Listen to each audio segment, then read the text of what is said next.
Hello student, आज हम जानेंगे विद्युत क्षेत्र। इससे पहले हम विद्युत आवेश के बारे में जान चुके हैं, आवेशों की प्रकृति के बारे में जान चुके हैं, आवेश कितने प्रकार के होते हैं ये हम जान चुके हैं। आज हम जानेंगे विद्युत क्षेत्र। हमने ये जाना था कि जो दो बिंदु आवेश होते हैं एक दूसरे पर क्या लगाते हैं, बल लगाते हैं, अर्थात एक दूसरे को आकर्षित करते हैं अथवा प्रतिकर्षित करते हैं। और उस बल के परिमाण के लिए कूलाम ने हमें एक सूत्र दिया, एक नियम दिया। उस नियम के अनुसार हम उस बल का परिमाण निकाल सकते थे और वह सूत्र हमारा क्या था, F बराबर K Q1 Q2 upon R²। जहाँ पर Q1 और Q2 दो बिंदु आवेश थे, R उनके बीच की दूरी थी और K हमारे पास कूलाम नेतांक था, है ना।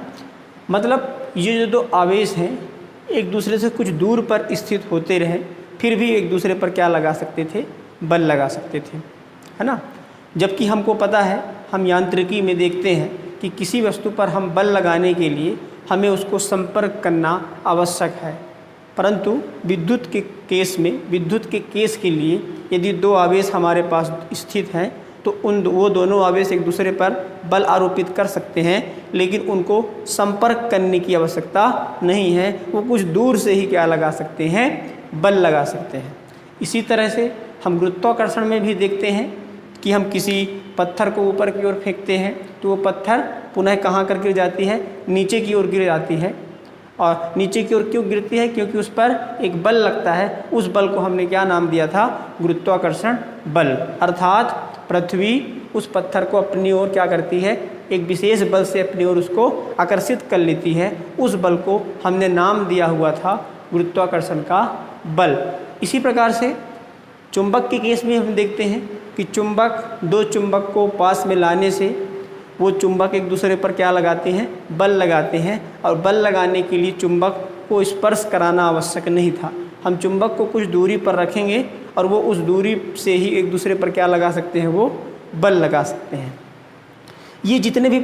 ये सारे बल जिनको बल लगाने के लिए संपर्क करने की आवश्यकता नहीं होती है, उस प्रकार के बलों को हम एक नाम देते हैं और उस नाम को हम कहते हैं असंपर्की बल। ठीक है, हम बल को दो कैटेगराइज में बांट सकते हैं, संपर्की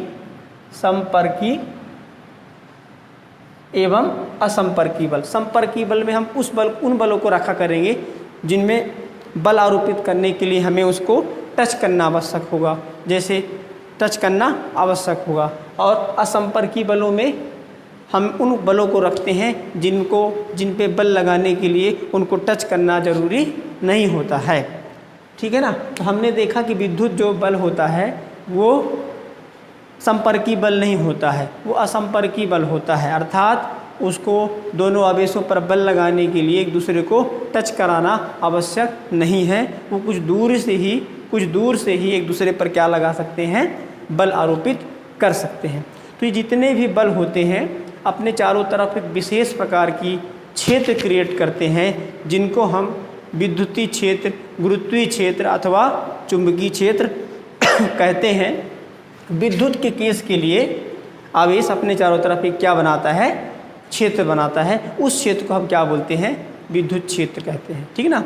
तो मैं इसको परिभाषित इस प्रकार से कर सकता हूँ कि किसी स्थिर आवेश के चारों ओर का वह क्षेत्र, मतलब किसी आवेश के चारों ओर का वह क्षेत्र जहाँ तक उसका क्या बना रहता है, प्रभाव बना रहता है, उसे हम उस आवेश के लिए क्या बोलेंगे, विद्युत क्षेत्र बोलेंगे। ठीक है ना। अर्थात उस क्षेत्र के अंदर किसी आवेश को लाने पर वह आवेश उसको आकर्षित करे या तो फिर प्रतिकर्षित करे। ठीक है। और जैसे ही उस क्षेत्र से कहाँ जाएंगे, बाहर जाएंगे, तो वह आवेश ना तो उसको आकर्षित करेगा और ना तो प्रतिकर्षित करेगा।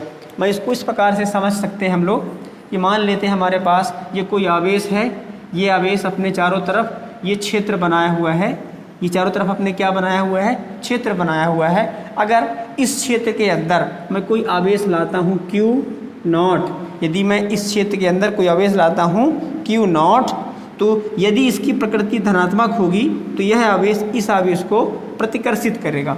ठीक है। और अगर इस आवेश की प्रकृति ऋणात्मक होगी तो यह आवेश इस आवेश को आकर्षित करेगा, ठीक है ना। अगर इन दोनों की प्रकृति विजातीय हुई, इन दोनों की प्रकृति अगर क्या हुई, विजातीय का मतलब विपरीत प्रकार के हुए, तो ये दोनों एक दूसरे को क्या करेंगे, आकर्षित करेंगे। और अगर ये दोनों क्या हुए, सजातीय हुए, सजातीय, तो ये क्या करेंगे, आकर्षित करेंगे, ठीक है। लेकिन कब, जब ये दोनों आवेश इस क्षेत्र के अंदर होंगे, ठीक है ना। जैसे ही ये आवेश इस क्षेत्र के बाहर होंगे तो ये ना तो इसको आकर्षित करेंगे ना तो इसको प्रतिकर्षित करेंगे, क्योंकि वो उस क्षेत्र के अंतर्गत नहीं आते हैं, है ना। तो हम ये कह सकते हैं कि किसी स्थिर आवेश के चारों ओर का वह क्षेत्र जहाँ तक उसका प्रभाव बना रहता है, अर्थात जहाँ तक वह उस दूसरे आवेश को आकर्षित करे या तो प्रतिकर्षित करे, उसको हम क्या बोलते हैं, विद्युत क्षेत्र कहते हैं, ठीक है। और उस विद्युत क्षेत्र में किसी दूसरे आवेश को लाने पर वह दूसरा आवेश जितने बल का अनुभव करता है, जितने बल का क्या करेगा, अनुभव करेगा, उसे हम विद्युत क्षेत्र की तीव्रता कहते हैं। और विद्युत क्षेत्र की तीव्रता को हम अक्षर ई से प्रदर्शित करते हैं। यहाँ पर मैंने लिखा हुआ है ई वेक्टर। ई वेक्टर का मतलब हुआ कि विद्युत क्षेत्र की तीव्रता जो होती है सदिश राशि होती है। कैसी राशि होगी, सदिश राशि होगी, ठीक है ना। तो हमें यहाँ पर एक नई फिजिकल क्वांटिटी मिली जिसका नाम हमने क्या रखा, विद्युत क्षेत्र की तीव्रता। तो अब हम इसके बारे में कुछ जानेंगे, ठीक है ना। तो सबसे पहली बात, हम विद्युत क्षेत्र की तीव्रता के बारे में हमने ये जाना कि विद्युत क्षेत्र की तीव्रता जो होगी ई, जिसको मैं नॉर्मली ई लिखा, ई कैसी राशि होती है, आंसर ये सदिश राशि होती है। और कोई भी राशि सदिश राशि तब होती है जब उसके पास परिमाण हो या तो फिर क्या हो, परिमाण के साथ साथ क्या हो, दिशा होनी चाहिए। तो हमने बताया विद्युत क्षेत्र की तीव्रता ई कैसी राशि होती है, सदिश राशि होती है, जिसकी जो दिशा होती है, मैं बोलूँगा इसकी दिशा, तो इसकी दिशा होती है धनात्मक आवेश प्लस आवेश से ऋण आवेश की ओर। इसकी दिशा कहाँ से कहाँ होगी, प्लस आवेश से किस आवेश की ओर, ऋण आवेश की ओर। तो हमने इसकी दिशा बताई कहाँ से कहाँ तक, धनात्मक आवेश से कहाँ तक बताई हमने, ऋणात्मक आवेश की ओर बताई, ठीक है ना। इसी प्रकार इसका परिमाण हम जान सकते हैं। तो इसका जो परिमाण होगा, इसका जो परिमाण होगा, तो किसी विद्युत क्षेत्र पर, किसी आवेश पर जो बल लगता है, उस बल को हम बोलते हैं कितना, F बराबर Q not into E. F बराबर Q नॉट इंटू ई, जहाँ Q नॉट हमारे पास क्या होगा, परीक्षण आवेश,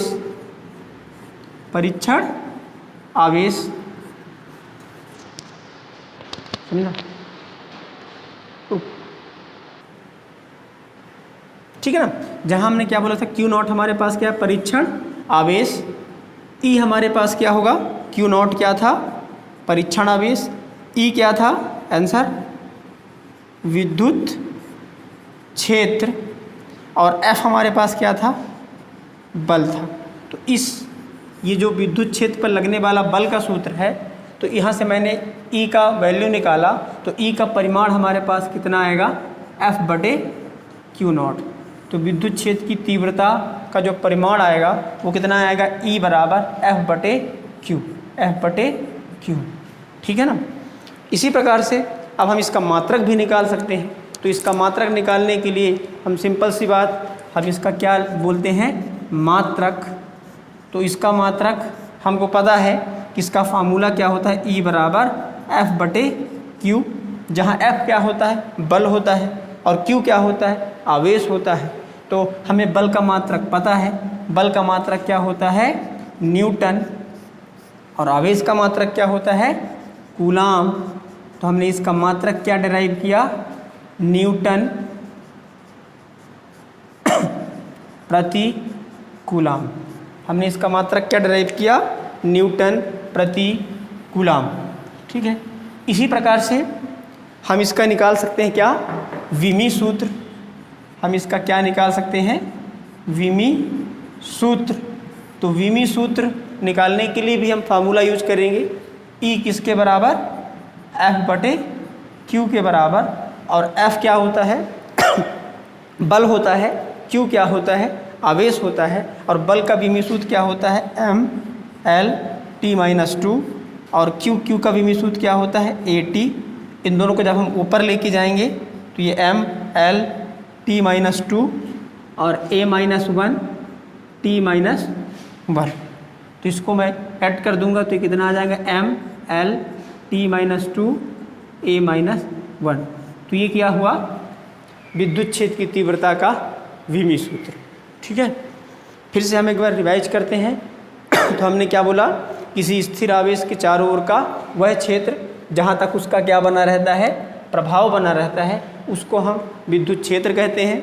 एवं उस क्षेत्र में किसी परीक्षण आवेश को लाने पर उस पर जितना बल लगाएगा, वह दूसरे पर कितना बल लगाएगा, उस बल को हम बोलेंगे, वो जितना बल का अनुभव करेगा उसको हम बोलेंगे विद्युत क्षेत्र की तीव्रता। और विद्युत क्षेत्र की तीव्रता को हम किससे प्रदर्शित करेंगे, अक्षर ई से प्रदर्शित करेंगे।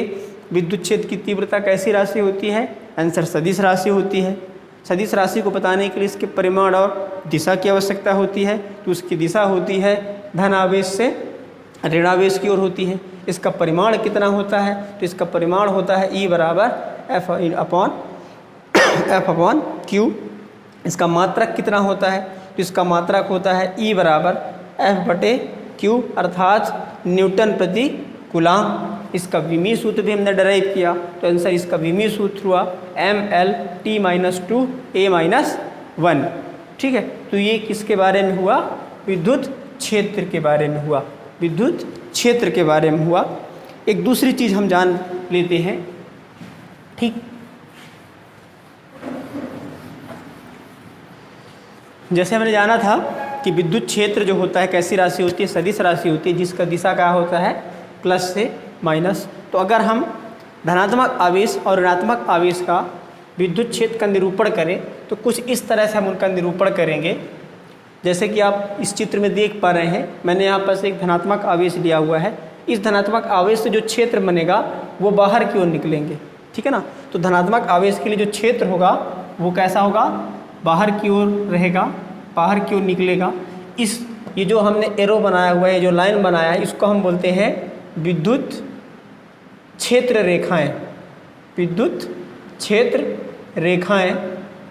इसके बारे में मैं एक अलग से वीडियो अपलोड करूंगा, तो मैं विद्युत क्षेत्र रेखाओं के बारे में बताऊंगा, तो उसको आप ज़रूर देखिएगा, विद्युत क्षेत्र रेखाएं। तो मैं ये बोल सकता हूँ कि धनात्मक आवेश से जो विद्युत क्षेत्र होंगे वो बाहर की ओर निकलेंगी, अर्थात विद्युत बल रेखाएं बाहर की ओर निकलेंगी। तो ये धनात्मक आवेश कुछ ऐसा विद्युत क्षेत्र बनाता है। सेम वैसे ही ऋणात्मक आवेश विद्युत क्षेत्र कुछ इस तरह से बनाता है, मतलब ऋणात्मक आवेश के अंदर सभी बल रेखाएं कहाँ आएंगी, अंदर आएंगी। ठीक है, तो ये सब किसके बारे में हुआ, विद्युत क्षेत्र की तीव्रता के बारे में हुआ। ठीक है ना, ठीक, तो ये सब किसके बारे में हुआ, विद्युत क्षेत्र के बारे में हुआ, विद्युत क्षेत्र की तीव्रता के बारे में हुआ। अगले वीडियो में हम विद्युत द्विध्रुव के अक्षीय एवं निरक्षीय स्थिति के लिए डेरिवेशन सॉल्व करेंगे। अगर आपको ये वीडियो पसंद आया हो तो इस वीडियो को लाइक करें और ज़्यादा से ज़्यादा शेयर करें, और इस प्रकार की वीडियो प्राप्त करने के लिए मेरे चैनल को सब्सक्राइब करें और बेल आइकन जरूर बजाएं।